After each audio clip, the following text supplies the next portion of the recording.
Hey everybody, happy Turtle Tuesday. Hope you're all doing well. So for this Turtle Talk Tuesday, I want to take a look at the NECA Last Ronin Splinter figure. I was able to get this figure from Amazon. It wasn't really a pre-order. It said that it was in stock, but it wasn't going to ship for like a week or two. So I don't know if you consider that a pre-order or not. But I did manage to get it at retail price. I haven't really seen this one anywhere else. I think it was up on the NECA website, but I didn't want to pay shipping. So yeah, here is the front of the box. There's the side with, I guess, Michelangelo on the side there. There's some artwork. If you want to read the description here. The other side has Splinter. Some more artwork from the comic book. And then if you need the barcode for anything. And then all the people responsible for bringing the figure to our hands. So, as I often do, guess what? I already opened him. So he's not in there. There's some more picture of the figure itself. And I've already opened him. So here he is. So I'm not going like super in on the Last Ronin line. I like the comic book story, but I've said before in other Turtle Talk videos that I just kind of prefer the turtles to be a little bit more fun and happy and bright and that kind of stuff. So I think that's why, of course, I love the original cartoon, the original vintage toys, anything based off of the original cartoon, and probably also I'm a big fan of the 2012 cartoon series because it definitely had a bit more humor than the 2003 series. So yeah, it's just the way I am. I just prefer my turtles to be just happy and upbeat and fun. And, some of these kind of darker takes on the characters, a lot of them are very well done. It's just not really what I'm looking for when it comes to turtles. But very often what I will do is I will get the Raphael and Splinter versions of pretty much everything, and that's what I've done here. So you can see I have the figure posed holding his sword and then also holding his walking stick. He's kind of a smaller figure, and his arms do feel pretty delicate. It is a little difficult to get him to stand, and what I've been doing is using the tail. I think the tail is one of the better parts of the figures. It is like a bendy tail, so you can do all kinds of wacky stuff with it, but I've actually found it to be very helpful in getting him to stand. Trying to get him to stand just on his own without balancing on the tail was pretty challenging, honestly. So yeah, so the tail definitely helps with that, and you can position the tail to where it looks, pretty natural and still helps him to stand.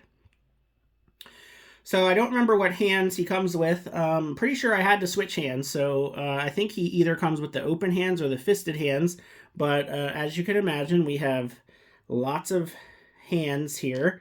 They feel tiny, that's for sure. So they feel pretty tiny and delicate. There's his fisted hands. Now he comes with these alternate arms, and I guess I'm not exactly sure why. I mean, he has like these open hands, but I don't know why they just couldn't be alternate hands. Like I don't really see. Okay. So I guess the difference is ripped sleeves versus pulled up sleeves. So I guess that's the difference. I didn't look that closely before because I already kind of sort of knew how I wanted to pose him, but that's the difference. So in one way he has pulled up sleeves, and in another way he has kind of ripped, torn sleeves. So that is the reason for the difference there. In the arms, we've kind of got like open hands here, and then some gripping hands. I think these have like the vertical hinge, so the ones I have on him probably has the other hinge, and then another gripping hand. So obviously he comes with this sword, which is really nice, and he holds it well. And the walking stick looks pretty cool. I could probably, he's not gripping the walking stick too well, so I could probably put one of these other hands on him that look a little bit tighter. Let's see here. Yeah, so that one is definitely a tighter grip. And I can put it on the figure so he has a little bit better of a grip on his walking stick. And then obviously he can also use it as a weapon. So the head doesn't have a ton of articulation, and the mouth doesn't open. I think it would have been nice to have an opening mouth so we can give him another expression, because he doesn't have an alternate head. So it would have been nice to have an alternate head that's a little bit more, you know, like expressive, but you know, it just kind of is what it is. And then we get a sheath for the sword, but he doesn't have anywhere that you can put the sheath, which I thought was kind of weird. There's just nowhere at all to put the sword. So he'd either have to be holding the sheath and then not holding the walking stick, or holding the sheath and the sword. I don't know. It's just kind of strange to me. I feel like they could have figured out some kind of way to put the sword on his belt or on his back somehow. So I don't know. I mean, it's definitely a cool figure, and you know, if you're a fan of Last Ronin or just a fan of Splinter figures like I am, you know, I would say he's a nice figure to have. But he could have just had a bit more. I feel like a bit more accessories, or another head, or a way to store the sheath to the sword would have been nice. So just a couple comparisons here real quick. I can grab the Mirage Splinter so you can see the difference in size, which is obviously quite a difference there. But still cool. You know, it's cool to get comic book versions of Splinter for sure. So that's the Mirage Splinter. And then here is Last Ronin Splinter next to Last Ronin Raphael. If I can get him to stand. He was standing fine on the shelf. He just doesn't want to stand on my table here. There we go. So, you know, obviously they match their, you know, the style matches, and you know, they look cool.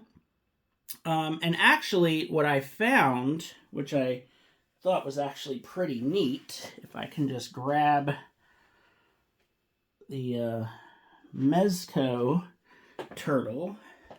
So here's Leonardo. I think he actually looks really cool with the Mezco turtles. He's a little bit taller.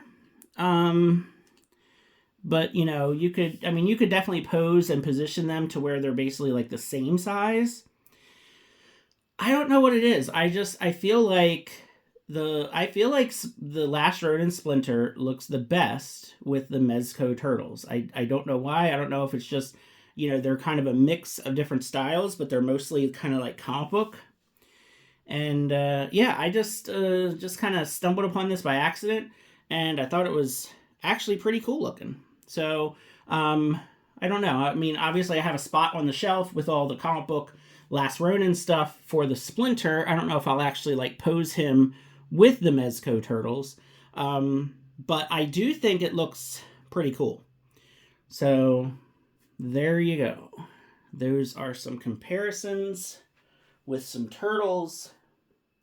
Now, speaking of turtles, I want to talk about something else, and I thought maybe I should do this in 2 separate videos, but I don't know. I'm just going to do it in the one video.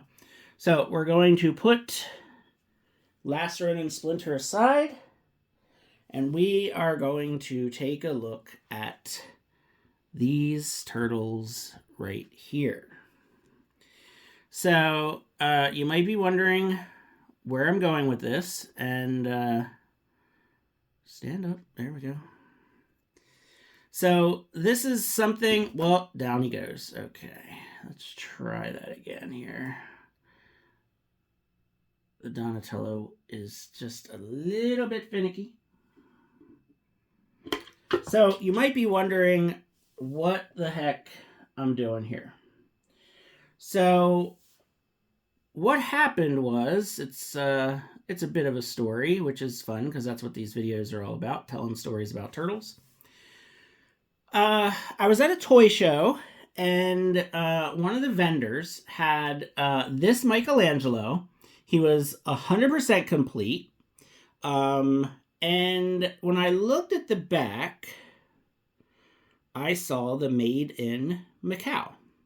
So if you don't know, Made in Macau means that it was the very first set of turtles, and they are soft heads, and their heads are like extra soft and squishy.